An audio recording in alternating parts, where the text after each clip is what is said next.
తెలుగు రాష్ట్రాల్లో వరి నారుమళ్లు పోసే పనులు ముమ్మరంగా కొనసాగుతున్నాయి. నేరుగా వరి విత్తే విధానాలు చాలా ప్రాంతాల్లో ఆచరణలో ఉన్న చాలా మంది రైతులు నారుమళ్లను పెంచి నాటే పద్ధతిని ఆచరిస్తున్నారు. సాగునీటి లభ్యత తక్కువ ఉన్నా రైతులు పొడి దుక్కిలో విత్తనం వెదజల్లుతుండగా నీటి సౌలభ్యం ఉన్న రైతులు దమ్ము చేసి నారుమళ్లు పోస్తున్నారు. అయితే ఆరోగ్యవంతమైన నారు పెరగాలంటే నారుమడిలో ఎలాంటి యాజమాన్యం పాటించాలో తెలియజేస్తున్నారు ప్రధాన శాస్త్రవేత్త మానుకొండ శ్రీనివాస్.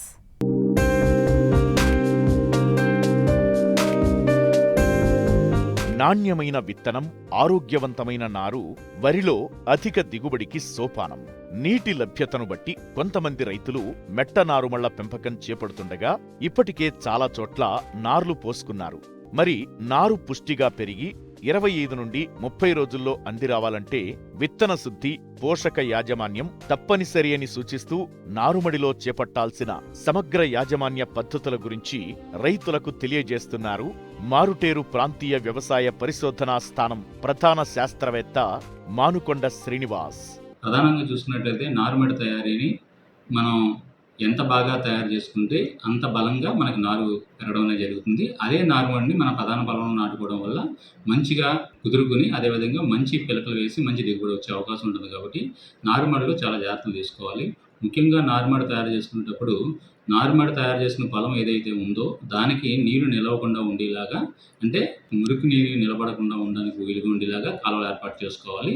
సాధ్యమైనంత ఎత్తైన నారుమడులను తయారు చేసుకోవడం వల్ల, ఇది వర్షాకాలం కాబట్టి వర్షాలు ఎక్కువ ప్రభావం ఉంటుంది కాబట్టి ఎత్తైన నారుమడులను తయారు చేసుకోవడం వల్ల మనకి నారుమడిలో ఉండే అధికంగా ఉండే నీరు కానీ మురికి నీరు కానీ పోయి నారు ఆరోగ్యకరంగా పెరిగే అవకాశం ఉంటుంది. ఇంకోటి ప్రత్యేకంగా మన వేసే నారుమడి ఏదైతే ఉందో ఆ నారుమడి పొలంలో కనుక మనకి నత్రజని, భాస్వరం, పొటాషియం ఎరువులు అవసరం ఉంటుంది. కాబట్టి అదేవిధంగా నారు ఆరోగ్యకరంగా బాగా నారు వ్యవస్థ బాగా పెరగాలంటే బాగా చివికిన పశువుల గతం అనేది వేసుకోవడం అనేది ఖచ్చితంగా చూసుకోవాలి. 5 సెంట్ల నారుమడికి గాను మనం 500 నుంచి లేదంటే 1000 కిలోల వరకు కూడా నార్మల్గా వేసుకోవచ్చు, ఫామ్ యార్డ్ మెన్యూర్ లాంటిది అయితే. అదేవిధంగా మనకి ఒకవేళ పశువుల గతం వేయలేని పక్షంలో ఉన్నట్లయితే ఖచ్చితంగా నత్రజని, భాస్వరం ఇచ్చే ఎరువులు, అంటే నత్రజని రూపంలో ఇచ్చేది యూరియా కానీ, లేదంటే సింగిల్ సూపర్ ఫాస్ఫేట్ కానీ, లేదంటే మ్యూరేట్ ఆఫ్ పొటాష్ రూపంలో ఉండే పొటాష్ కానీ, ఈ ఎన్పీకేలు అందించే ఎరువులు నార్మల్లో 5 సెంట్ల నార్మల్గా చూసుకున్నట్లయితే మనం సుమారుగా యూరియా అనుకోండి 2.2 కిలోలు యూరియాని వేయవలసి ఉంటుంది. అదేవిధంగా సింగిల్ సూపర్ ఫాస్ఫేట్ అయితే 6.25 అంటే 6.5 కిలోలు వేయవలసి ఉంటుంది. మ్యూరేట్ ఆఫ్ పొటాష్ అయితే 2 కిలోలు వేయవలసి ఉంటుంది. ఈ ఏదైతే single super phosphate, muriate of potash ఉందో దాన్ని పూర్తిగా మనం నారుమడి తయారు చేసుకునేటప్పుడే వేసుకోవాలి. అదేవిధంగా యూరియాని ఏదైతే 2.5 కిలోలు యూరియా అనుకున్నాం అందులోనే 1.25 కిలోలు యూరియాని మాత్రం నారుమడితో వేసి, నారు వేసిన తర్వాత 10-15 రోజుల తర్వాత ఈ మిగతా యూరియాని వేసుకోవాల్సిన అవసరం ఉంది. దీనివల్ల ఏంటంటే నారుమడికి కావాల్సిన ఆరోగ్యమైన ఎరువులను అందించడం వల్ల పోషణ బలంగా పెరిగి మనకి దృఢమైన నారాన్ని రావడం జరుగుతుంది. ఇంకోటి ప్రధానంగా నారుమడి చేసుకునేటప్పుడు మెట నారుమడి కానీ, లేదంటే తడి నారుమడి అంటాం, పొడి నారుమడి కానీ తడి నారుమడి కానీ చేసుకుంటే దాని ప్రకారం మన ఎరువులను వేసుకోవాల్సిన అవసరం ఉంటుంది. పొడి నారుమడి అనుకోండి, ఎరువుల మోతాదు కొంచెం నత్రజని, ఉదాహరణకి మనం 2.2 కిలోలు చెప్పాం కదా, అది కాస్త ఒక 3 కిలోల వరకు వేసుకోవాల్సిన అవసరం ఉంటుంది పొడి నారుమడిలో అయితే. నారు వేసిన వారం 10 రోజుల తర్వాత వేసుకోవాల్సిన అవసరం ఉంటుంది. అదే 2 దఫాలు వేసుకున్నట్లయితే బలంగా ఉంటుంది. అదేవిధంగా ప్రత్యేకించి మనకి కలుపు సమస్య అనేది కూడా నార్మల్ మధ్యలో ఎక్కువ గమనిస్తూ ఉంటాం. అక్కడక్కడ గడ్డి జాతి కానీ, వెడల్పాటి కలుపు మొక్కలు కానీ, తుమ్ము జాతి కానీ కలుపు మొక్కలు మనకి ఎక్కడైనా కనిపించినట్లయితే సాధ్యమైనంత వరకు కూలీలతో తీయించేసుకోవడం వల్ల నారుమడిలో ఏ రకమైన కెమికల్స్ వాడకుండా మనం మంచి ఆరోగ్యమైన నారుమడిని తీసుకోవచ్చు. అట్లా కాకుండా కూలీలతో తీయించడానికి పక్షంలో ఉన్నట్లయితే కలుపు బాగా ఉధృతి ఎక్కువ ఉందన్నప్పుడు ప్రత్యేకించి మనం ఆలోచించవలసింది ఏంటంటే వెడల్పాటి మొక్కలు ఉన్నాయా, లేదంటే తుంగ జాతి, గడ్డి జాతి మొక్కలు ఉన్నాయా అని దాని ప్రకారం మందులు వాడుకోవాల్సిన అవసరం ఉంటుంది. కలుపు పుట్టకుండా ఉండే మందులు ఉన్నాయి. ఉదాహరణకు పెండి మిథాలిన్ అని ఉంటుంది. అది మార్కెట్లో స్టాంప్ అనే రకరకాల పేర్లు జరుగుతుంది. అది 5 మిల్లీలీటర్లు 1 లీటర్ నీటికి కలిపి మన నారుమడికి ఎన్ని ట్యాంకులు పడుతుందో అన్ని ట్యాంకులు పట్టుకోవాల్సిన అవసరం ఉంటుంది. అట్లా కాకుండా ప్రిట్లాక్లోర్ అనేది ఉంది. సాధ్యమైనంత వరకు నారుమడిలో పెండి మిథాలిన్తో సేఫ్గా ఉంటుంది.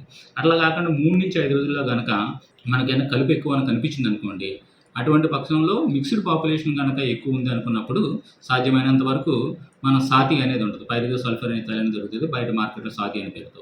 అది 80 గ్రాములు ఒక ఎకరానికి కావాల్సిన నారుమడికి కొట్టుకోవడానికి. అలా కాకుండా 10-15 రోజులప్పుడు మనకి కలుపు మొక్కలు మిక్స్డ్ పాపులేషన్ ఎక్కువ ఉందనుకున్నా కనుక నామినీ గోల్డ్ అంటే బిస్పైరిబాక్ సోడియం అనేది తారక్ అడర్ అనే పేరుతో జరుగుతుంది. దాన్ని 100 ml ఒక ఎకరానికి స్ప్రే చేయవలసి ఉంటుంది. సాధ్యమైనంత వరకు నారుమడిలో కలుపు మందులు వాడకుండా ఉండటం వల్ల కలుపు ఎఫెక్ట్ అనేది, అంటే జనరల్‌గా రైతులు ఏంటంటే కొంచెం కలుపు మందు ఎక్కువ వాడతారు బాగా కంట్రోల్ అవ్వాలని. కానీ గడ్డి కలుపు మందులు ఏవి కూడా సిఫార్సు మించి మాత్రం ఎక్కువ వాడకూడదు. వాడడం వల్ల స్కార్చింగ్ వచ్చే అవకాశం ఉంటుంది. కాబట్టి సిఫార్సు మీదకు వాడుకోవాలి. సాధ్యమైనంత వరకు ఒక కూలీని, ఇద్దరు కూలీని 5 సెంట్ల నారుమడికి ఒక కూలీని, ఇద్దరు కూలీని పెట్టుకోవడం వల్ల కలుపు సమర్థవంతంగా తీసుకోవచ్చు.